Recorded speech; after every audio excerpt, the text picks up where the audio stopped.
اوس خلق یو رواج شیعګانو هغه زموږ ذهنونه را جوړ کړي دي میډیا په ذریعې سره چې د هغې د وجې نه خلق دې میاشتې کې واده ګناه ګڼي نو ذوالحجې میاشتې کې اختر پسې په مخه ودونه یي روزانه واده دې میاشتې کې بیا واده نه کوي ولې چې هغو دا یو ذهن زموږ جوړ کړی دا منحوسه میاشت ده په دې میاشتې کې حسین رضی الله تعالی عنه شهید شوی دی لہذا په دې میاشتې کې واده مه کوئ نو نبی علیه السلام خپل واده حضرت خدیجه الکبرى رضی الله تعالی عنها سره کړی دی دا دقه میاشت وه نبی کریم صلی الله علیه وسلم خپل بل واده حضرت صفیه رضی الله تعالی عنها سره کړی دی دقه میاشت وه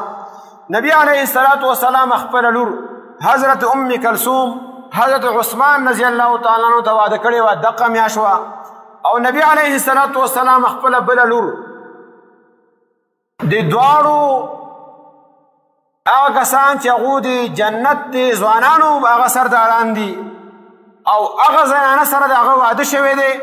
چې هغه د جنت د زنانو هغه سرداره ده او هغه کس واده شوی دی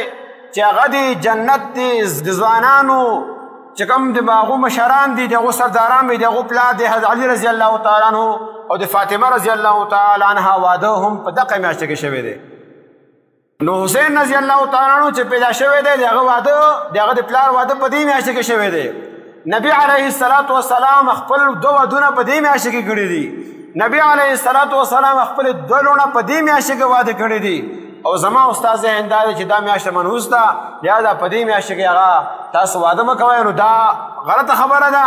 دا د ښځو رواجونه دي او دا د ښځو ته دا چا خبره ذهن ته رسولې ده دا غلطه خبره ده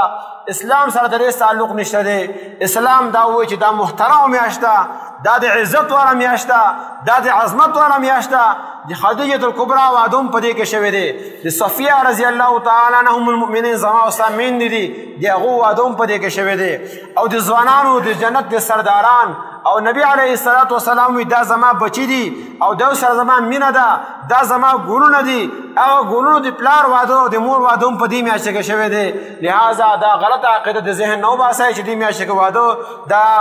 دا رواج چې جوړ کړی دی کوم وادونه نه کوو دا غلطه عقیده ده د اجتناب کول پکار دي د نبی علیه السلام واده هم په دې میاشته کې شوی دی